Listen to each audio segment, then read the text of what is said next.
ಸೋಣೆ ತಿಂಗಳು ಅಂದರೆ ಸಾಮಾನ್ಯವಾಗಿ ಸಿಂಹ ಸಂಕ್ರಮಣದಿಂದ ಕನ್ಯಾ ಸಂಕ್ರಮಣದವರೆಗೆ ಇರುವ ಅವಧಿ. ಈ ಸಮಯದಲ್ಲಿ ಬೇಸಾಯದ ಕೆಲಸ ಒಂದು ಹಂತಕ್ಕೆ ಮುಗಿದು ಕರಾವಳಿ ಭಾಗದ ಜನ ಸ್ವಲ್ಪ ಆರಾಮದಲ್ಲಿರ್ತಾರೆ ಅಂದರೆ ತಪ್ಪಿಲ್ಲ. ಈ ತಿಂಗಳಲ್ಲಿ ಹೊಸ್ತಿಲಿಗೆ ಪ್ರತಿದಿನಕ್ಕಿಂತ ವಿಭಿನ್ನವಾಗಿ ಪೂಜೆ ಮಾಡುವ ಸಂಪ್ರದಾಯ ಕರಾವಳಿ ಭಾಗದಲ್ಲಿದೆ.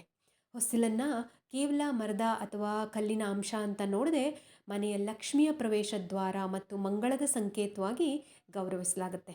ಇಲ್ಲಿ ಯಾವುದೇ ಜಾತಿ ಭೇದವಿಲ್ಲ. ಎಲ್ಲ ಕುಟುಂಬಗಳಲ್ಲೂ ಇದೇ ನೈವೇದ್ಯ ಅಥವಾ ಇದೇ ಪೂಜಾ ಕ್ರಮ ಅಂತೇನೂ ಇಲ್ಲ. ಇದು ಮನೆತನದ ಆಚಾರಕ್ಕೆ ಅನುಗುಣವಾಗಿ ಬದಲಾಗಬಹುದು.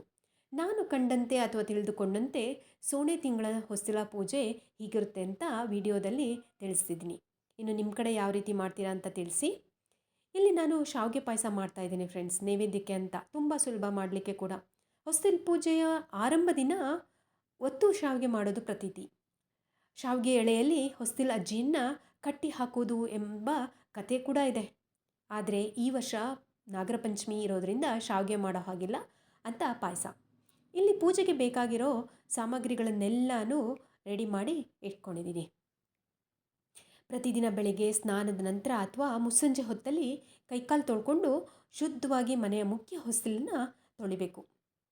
ಪ್ರತಿದಿನ ಹೊಸ್ತಿಲು ಪೂಜೆ ಮಾಡ್ತೀವಲ್ಲ, ಇದೇನು ಸೋಣೆ ತಿಂಗಳಲ್ಲಿ ಸ್ಪೆಷಲ್ಲು ಅಂತ ಅನ್ನಿಸ್ಬೋದು. ಆದರೆ ಕರಾವಳಿಗರ ನಂಬಿಕೆ ಪ್ರಕಾರ ಸೋಣೆ ಅಜ್ಜಿ ಈ ತಿಂಗಳಲ್ಲಿ ಮನೆಯೊಳಗೆ ಪ್ರವೇಶ ಮಾಡ್ತಾಳೆ. ಮಾಡಿದವಳು ಮನೆಯಲ್ಲಿ ಸುಖ ಶಾಂತಿ ಸೌಭಾಗ್ಯ ನೆಲೆಸುವಂತೆ ಮಾಡ್ತಾಳೆ. ಈ ಸೋಣೆ ಅಜ್ಜಿ ಬಹುಶಃ ನಮ್ಮನ್ನು ಅಗಲಿದ ಹಿರಿಯರು ಇರಬಹುದೇನೋ. ಅವರನ್ನು ನೆನಪು ಮಾಡಿಕೊಂಡು ಅವರಿಂದ ಆಶೀರ್ವಾದ ಪಡೆಯೋದು ಒಂದು ಸಂಪ್ರದಾಯ ಇದಾಗಿರಬಹುದೇನೋ. ಹೊಸ್ಲನ್ನು ತೊಳೆದ ನಂತರ ರಂಗೋಲಿ ಪುಡಿ ಅಥವಾ ಶೇಡಿಯಿಂದ ಹೊಸ್ತಿಲು ಬರೆದು ಅರಿಶಿನ ಕುಂಕುಮ ಹಚ್ಚಿ ಹೂವಿಂದ ಹೊಸ್ತಿಲನ್ನು ಅಲಂಕರಿಸಬೇಕು. ಈ ಸಮಯದಲ್ಲಿ ಆ ಭಾಗದಲ್ಲಿ ಸೋಣೆ ಹೂವು ಯಥೇಚ್ಛವಾಗಿ ಅರಳಿರುತ್ತೆ. ಅದೇ ಹೂವನ್ನು ಹೆಚ್ಚಾಗಿ ಬಳಸೋದು ರೂಢಿ.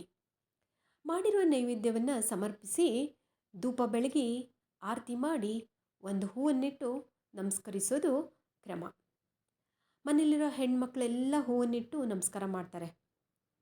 3 ಬಾರಿ ನೀರನ್ನು ಮುಂಭಾಗಕ್ಕೆ ಪ್ರೋಕ್ಷಣೆ ಮಾಡಿ ಪೂಜೆಯನ್ನು ಸಮಾಪ್ತಿ ಮಾಡಲಾಗತ್ತೆ. ಈ ಸಂದರ್ಭದಲ್ಲಿ ಮಾಡಿದ ಪ್ರಸಾದ ಏನಿದೆ ಅದನ್ನು ಬರೀ ಹೆಂಗಸರಿಗೆ ಮಾತ್ರ ಹಂಚಲಾಗುತ್ತೆ.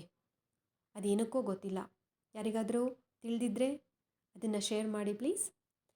ಮನೆಯ ಮಕ್ಕಳನ್ನು ಒಂದು ದಿನ ಪೂಜೆಗೆ ಕರೆದು ರಾತ್ರಿ ಉಳಿಸ್ಕೊಂಡು ಬೆಳಿಗ್ಗೆ ಕಳಿಸೋ ಪದ್ಧತಿಯೂ ಇದೆ. ಬಹುಶಃ ಗಂಡನ ಮನೆಯಲ್ಲಿ ದುಡಿದು ದಣಿದ ಮಗಳಿಗೆ ಒಂದು ದಿನ ರೆಸ್ಟ್ ಕೊಡುವ ಕಾರಣವೂ ಇರಬಹುದೇನೋ. ಪೂಜೆಯ ಕೊನೆಯಲ್ಲಿ ಹಚ್ಚಿದ ದೀಪವನ್ನು ದೇವರ ಮನೆಯಲ್ಲಿಟ್ಟು ಇನ್ನೊಮ್ಮೆ ಹೊಸ್ತಿಲಿನಿಂದ ಹೊರಗೆ ಬಂದು ಪುನಃ ಒಳ ಪ್ರವೇಶಿಸುವುದು ರೂಢಿ. Thank you.